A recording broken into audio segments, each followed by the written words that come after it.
Okay, next question. Is a hospital or community NDIS a better starting role for a new grad? So it's something to think about because often you'll hear OTs that have quite a strong opinion either way. It might have been that they had a hospital new grad experience and it worked out brilliantly. And maybe they've seen some new grads struggle in like the private sector NDIS and burn out. They're like, yeah, no, it definitely has to be hospital. For some people, it could definitely be that's the case, that it's a really good environment. But at the moment, it's not so black and white in terms of hospital is the best for all. Now, just as a bit of context, I did do a LinkedIn poll. At the moment, we've got 151 votes in 2 days, or yesterday it went up. Yeah, there you go, less than 2 days. Majority is still saying hospital. Some for not-for-profit, private sector is only 20%, and others say it depends or can't choose, basically. I was with the can't choose because it really does depend. But again, 41 comments, go to all the comments and have a read and hear people's opinions about what worked or didn't work for them and why. Lots of different approaches to it. Why they say that hospitals are often better support is because they say that often that's where it's a bit more structured. You'll have a supervisor. You're not going to be left on the ward by yourself. You'll have regular supervision. It's built into their protocols, and 100% that is the case. There's often a lot more governance, it's an official word, around making sure that supervision happens.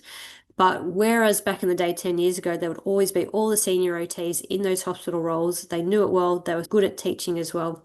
It's actually not the case so much anymore. A lot of senior OTs are leaving hospitals and just becoming sole traders in the private sector.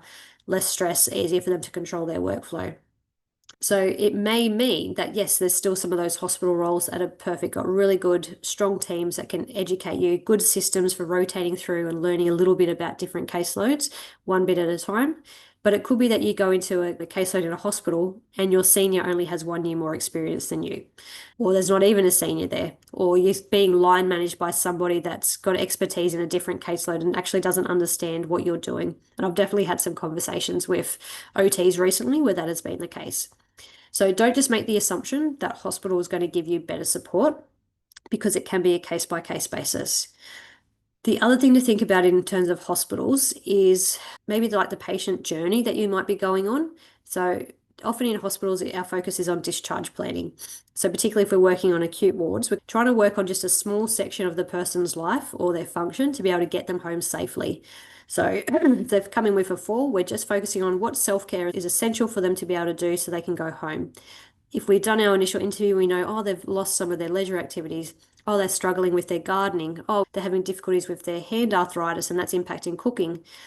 We might be able to do lots about that as an OT, but within the setting that we're working in the hospital, we may not actually have the scope or the time to do all that. And so for some OTs, that could be completely fine. Like I was probably one of those OTs where it'd be like, no, my mission is to just fix this, let me fix this. But then I'll refer on to other OTs to make sure those other things are ticked off and looked after as well. Some OTs working in hospitals, like, that doesn't feel satisfying for them. So they try to do everything. They try and let me give you some hand therapy type tips. Let me give you these things for gardening as well. And what happens is that they spend too long with one person. Their caseload builds up. Their time management looks terrible because it looks like they're spending too long with one person. But what they're really trying to do is actually solve too many problems for the person that isn't appropriate for the scope. So if you're someone that actually likes to work holistically with a client, go with them on a journey, working one by one, sort of one issue at a time over a period of time, and sometimes maybe those community roles where you can work with people over longer periods might be better. Or like a slow stream rehab where maybe you're going to spend longer to work with a client and actually build that sort of relationship with them. So think about what sort of therapy journey you like to go on with people. And if there's a deal breaker for you, see whether what you're looking at in terms of a hospital or a private job, whether that's actually going to fit.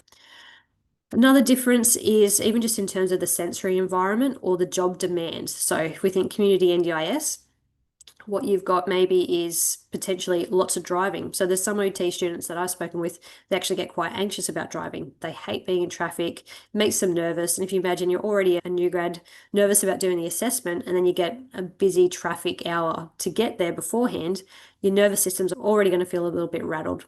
Or if you're someone that gets really fatigued from driving and you spend half your day on the road, that's going to make you feel double exhausted as if you worked in a clinic role.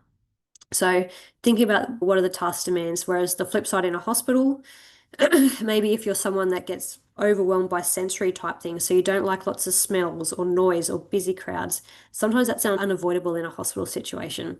So you might be on a busy ward where you're crammed into a nurse's station trying to write notes while everyone's having conversations around you.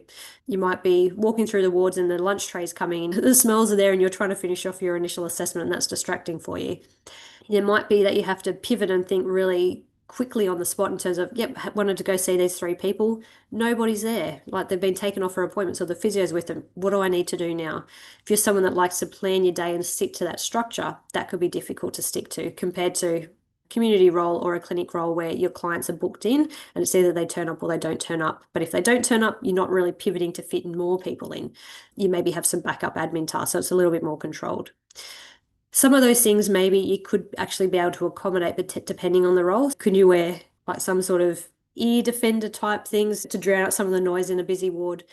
Is your company actually receptive to minimizing driving, or do they have strategies for that you're not driving all over the countryside? So think about what is actually a deal breaker for you, whether that sort of job demand is likely to come up in the role you're looking at. Is it able to be accommodated if otherwise you love everything else about the role?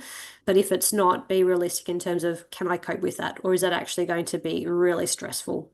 And it could be that it's going to be stressful, but maybe one day you can deal with it, but not in your first ever job while you're still trying to get your head around being an OT, turning up to work routinely. Might be like, nope, I just need to find a job that's actually better suited. The task demands are better suited to my sensory system or what I can deal with and how I like to work.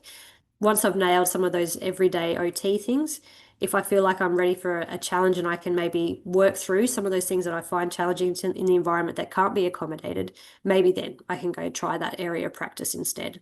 So it's not saying that if you have those sorts of preferences and something's not going to work, that you can never work in that environment if it's something you really want to do. But it may just be that not yet, not as your first job, if just thinking about in the context of everything else that's going to be stressful. That's probably the key things to think about in the hospital. I do have another blog which I can share with you where I actually went through like some of the considerations of working in a hospital as well, and even just thinking through, the culture of where you're going as well. Because it could be the other thing. Sometimes I'll say hospitals are supportive, really supportive culture. Everyone's really encouraging, lots of support. And to be honest, there's some hospital departments, OT departments, or wards that you're allocated to where the culture is just completely toxic. And that could be the same in the private sector. Wonderful, lovely, supportive OT teams where you would have a fantastic learning experience, and other organizations where the management and micromanaging, or it's just really toxic.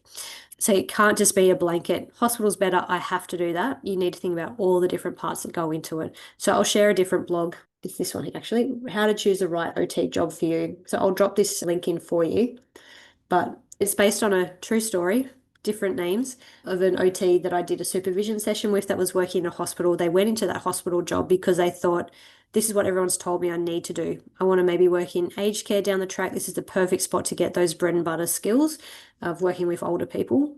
Problem was the actual patient journey. They could only do little bits and pieces. I had to discharge people that were just safe enough without being fully safe. And that wasn't really something they were comfortable with. They didn't really have a supervisor with actually much more experience than them. The sensory environment of it all was very overwhelming for them. So have a read through that and just have a think about, okay, where do I fit in this? And is there anything that I actually need to really think about for myself? And just because everybody's saying, oh, an NDIS new grad program is the best, or a hospital rotational new grad program is the best, there's always pros and cons of every single one. You just need to think about what's best for you. Okay.